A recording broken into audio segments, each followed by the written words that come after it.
দুনিয়ায় যে সমাজে দুটি জিনিস নিশ্চিত হয় সেই সমাজ দুনিয়ার বুকে মর্যাদার সাথে মাথা উঁচু করে বুক ফুলিয়ে দাঁড়াতে পারে।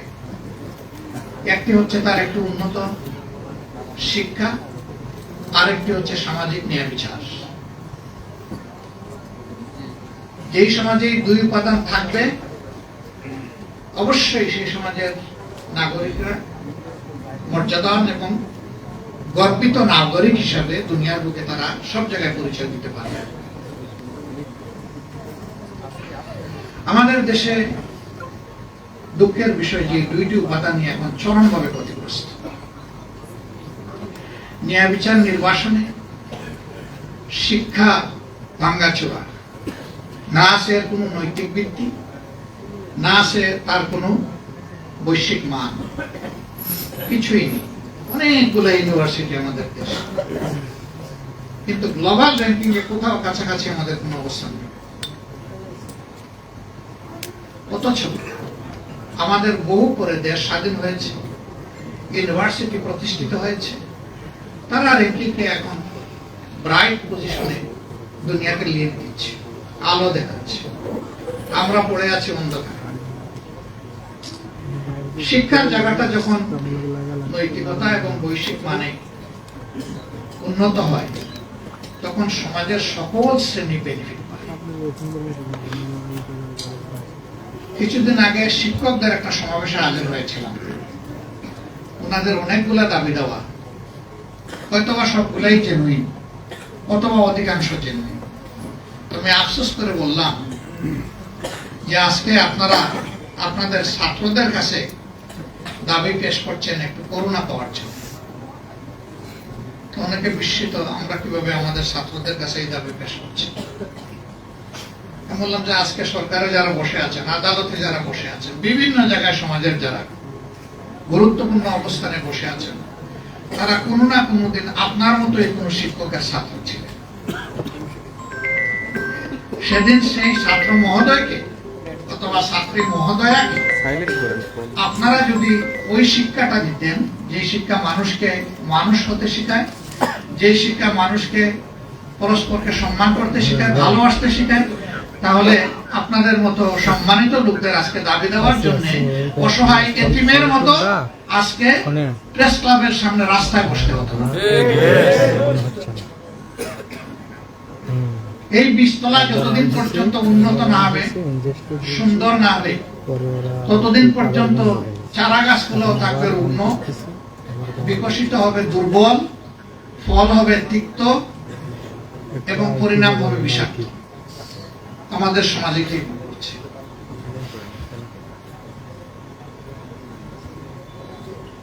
বিচারাঙ্গনে আপনারা যারা আছেন তাদের প্রতি আমার ছোট্ট একটা অনুরোধ, আপনারা বিচারকের অংশ। আপনারাই তো বলেন বার এবং বেঞ্চ মিলে বিচার। সকল বিচারকের একজন বড় মহাবিচারক আছেন। At the day of final judgment, সেদিন দুনিয়ার সকল বিচারক, আইনজীবী, ভিকটিম সকলকে সেদিন এবং উইটনেস যারা সবাইকে হাজিরা দিতে হবে। সেই দিনটা আল্লাহর বিচারে আমার অবস্থানটা কি হবে? ওই দিন যে ক্লিয়ারেন্স পেয়ে যাবে সে পরম সৌভাগ্যবান, আর যার ক্লিয়ারেন্সকে আটকা পড়ে যাবে তার ডেস্টিনেশনটা হবে বড় ভয়ঙ্কর। রাসূল পাক সাল্লাল্লাহু আলাইহি সাল্লামের জবানের একটা কথা সত্য নয়। তার জীবদ্দশায় সবগুলার প্রমাণ বাস্তবে দুনিয়াবাসী প্রত্যক্ষ করেছে। তিনি বলেছেন, অল্প কিছু ন্যায় কাজের ঘাটতির কারণে যাকে সর্বনিম্ন শাস্তি দেওয়া হবে, তার শাস্তিটা হলো যেদিন থেকে জাহান্নামের আগুন জ্বালানো হচ্ছে সেই দিন থেকে ওই ব্যক্তির জন্য সেই আগুনে ইস্পাতের এক জোড়া জুতাকে উত্তপ্ত করা হচ্ছে, তা দেওয়া হচ্ছে। ভার্ডিক্ট ডিক্লারেশনের পরে তার পায়ের নিচে ওটা পরিয়ে দেওয়া হবে। তখন তার মগজ কান দিয়ে, নাক দিয়ে এবং চক্ষু তার আইবল থেকে বের হয়ে যাবে। এই 3 জায়গা দিয়ে পানি হয়ে তরল হয়ে ফোটা ফোটা হয়ে যাবে। একবার ব্রেইনের ম্যাটেরিয়াল শেষ হওয়ার সাথে সাথে নতুন ব্রেইন আল্লাহ জায়গায় দিবেন এবং সাইক্লিক ওয়ার্ডারে তাকে এই পানিশমেন্ট, এই কনসিকুয়েন্স তাকে এক্সপেরিয়েন্স করতে হবে। এবং সেখানে আবার কেউ আমরা কারো পক্ষে দাঁড়াতে পারবো না।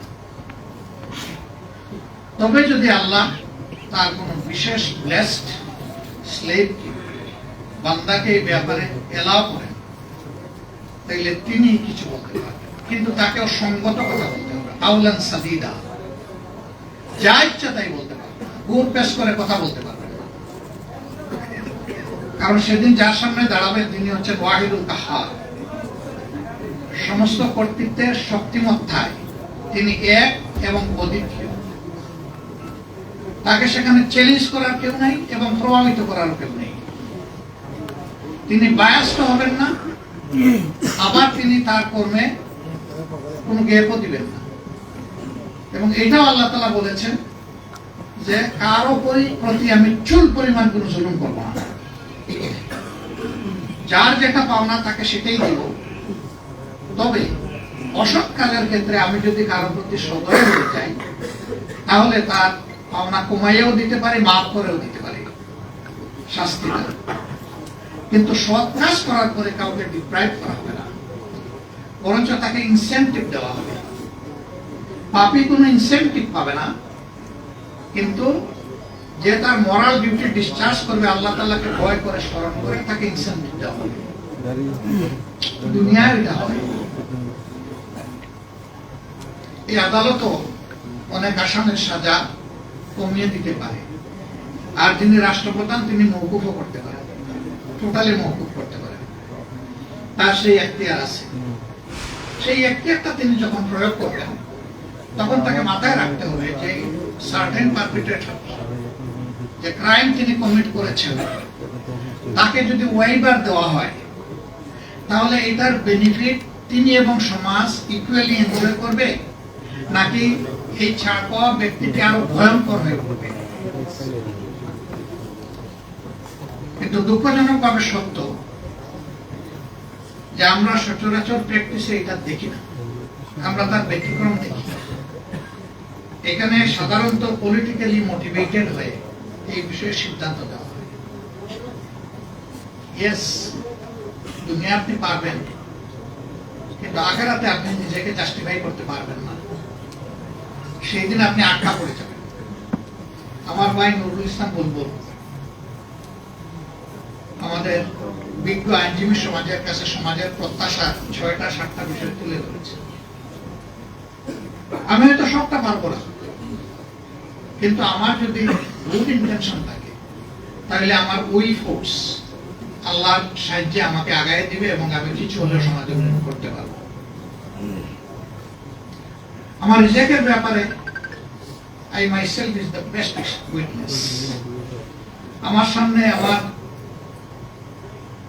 তরুণ জীবনে অনেক হাতছা নিয়ে এসেছে, আমার দিকে ফিরে থাকে, কিন্তু আমি চাইনি এমন জিনিস আমার কাছে এসে গেছে সব।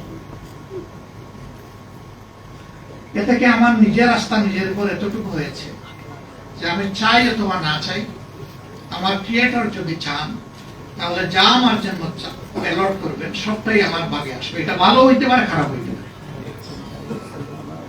ভালো কর্মের ভালো ফল হবে, খারাপ কর্মের খারাপ ফল হবে।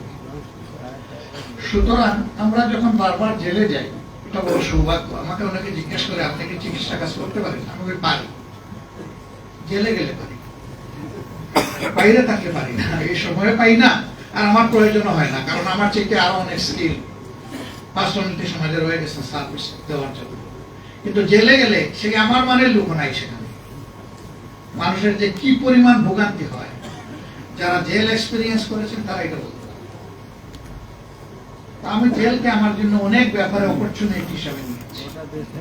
শাস্তি হিসাবে নিলে শুধুই কষ্ট পাবো, দরকার নাই। আমি নিয়েছি অপরচুনিটি হিসাবে। সরকার আমার প্রতি খুবই আন্তরিক ছিল। এই জন্য 5 বছর পর পর আমাকে নিয়ে যেত গেস্ট হাউসে। আমার নিলে বলতো যে বহুদিন পরে আপনার আতিথেয়তা আমরা ব্যবস্থা করেছি, তাড়াতাড়ি আপনাকে আমরা ছাড়বো না, থাকেন আমাদের সাথে থাকেন। আমি সেইভাবেই এনজয় করেছি আলহামদুলিল্লাহ। আমার কষ্ট লেগেছে, ওই জায়গাটায় বহু মানুষের সাথে আমার সাক্ষাৎ হয়েছে। একবার 82 বছরের একজনকে ওয়েবার দিয়ে তাকে মুক্ত করে দেওয়া হলো। সে বলল যে আমাকে এখানে কবর দেন, আমি যাব না, আমার যাওয়ার কোনো জায়গা নেই। 37 বছর ধরে আমি জেলে আছি, কেউ দুনিয়া আমার বেঁচে আছে কিনা আমি জানি না, তবে আমি নিশ্চিত আমার কোনো ভিটামাটি নাই। কারণ প্রথম দিকে আমার মামলা তদবির করতে গিয়ে, কার্যক্রম চালাতে গিয়ে আমার ভিটামাটি সহ সব কিছু বিক্রি করে দেওয়া হয়েছে। জেল অথরিটি বলতেছে আপনাকে তো আর 1 ঘন্টাও রাখতে পারবো না। আমি যাব না, আপনারা রাখেন না রাখেন, আমি থাকবো এখানে। সে চিৎকার করে কাঁদতে শুরু করলো। জেল অথরিটি হাইয়ার অথরিটির সাথে যোগাযোগ করলো, কিন্তু জেল কোর্টে তো তাকে 1 মিনিট আর রাখার কোনো সুযোগ নেই। সেই লোকটাকে পাজা কুলা করে জেল থেকে বের করে দেওয়া। আবার অনেকে জেল থেকে বের হলে মনে হয় যেন মায়ের পেট থেকে নতুন করে আমার আরেকটি জন্ম হলো, সেই খুশির আনন্দে সে বের হয়ে আসে। আর এই লোকটা বলতেছে আমি যাব না, আমাকে এখানে কবর দেন। সেরকম বহু লোকের সাথে সাক্ষাৎ হয়েছে। আনডিউলি সে ভিক্টিমাইজড হয়ে বছরের পর বছর জেলে আছে, কিন্তু তার জন্য বলার কেউ নেই, করার কেউ নেই। এই জায়গাটা যদি আপনি 2-1টা কেস আপনার সারা জীবনে অ্যাড্রেস করতে পারেন, হয়তোবা আদালতে আঘাতে এই লোকটাকে, ইনোসেন্ট লোকটাকে মুক্ত করার জন্য আপনি যে এখানে ফাইট করেছেন, আল্লাহ তাআলা সেখানে আপনার মুক্তির ব্যবস্থা করে দেবেন। এই অনুভূতিটা অন্তরে নিয়ে আপনারা পারবেন। আমি দোয়া করি, আপনাদের উপর আমার আস্থা আছে। শুধু সিদ্ধান্তের ব্যাপার, শুধু একটা উইল ফোর্সের ব্যাপার। সমাজে অনেক জায়গায় অসঙ্গতি আছে। এই অঙ্গনটা যদি রিস্ট্রাকচার করা যায়, রিফর্ম করা যায়, এটাকে যদি ক্লিন করা যায়, সমাজের অর্ধেক যন্ত্রণা অটোমেটিক্যালি দূর হয়ে যাবে। আর বাকি যে অর্ধেক থাকবে আমরা সবাই মিলে দূর করতে পারবো ইনশাআল্লাহ। তবে এটা ঠিক, ড্রেনের পানি দিয়ে 14 বার হাত পা ধুইলেও একবারের ওযু সমান হবে না। পানিটা অবশ্যই পবিত্র হতে হবে। এই জন্য সঠিক রাস্তায় হাঁটতে হবে। সঠিক রাস্তায় হাঁটলেই সমাজের মুক্তি আসবে, বেঠিক রাস্তায় হাঁটলে কখন আসবে। আমি হজ করতে যাব, মস্কোর প্লেনে উঠলে তো আমার মক্কা যাওয়া হবে না, আমাকে জেদ্দা অথবা মদিনার প্লেন ধরতে হবে, হজে যেতে হবে। আমরা মনে করি, বিশ্বাস করি, স্রষ্টা তার সকল সৃষ্টির প্রতি সবচেয়ে বেশি ভালোবাসা রাখে। সেই স্রষ্টার পক্ষ থেকে মানব জাতির জন্য ভালোবাসার উপহার হিসেবে যে বিধান এসেছে তার নাম ইসলাম। এটা শুধুমাত্র মুসলমানদের জন্য নয়, সমস্ত বিশ্ববাসীর জন্য।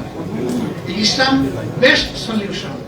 ইসলামের আইনকে চ্যালেঞ্জ করার মতো কোনো আইন দুনিয়ায় এখন পর্যন্ত একটা আইন রচনা করতে পারে না। আমরা বলি যে আমাদের মাদার ল হচ্ছে ইংলিশ ল। It's untrue. আমাদের মাদার ল হচ্ছে ডিভাইন ল। যতগুলা আইন দুনিয়ায় প্রণীত হয়েছে তার ম্যাক্সিমাম আল্লাহর দেওয়া আইনকে অনুসরণ করে হয়েছে।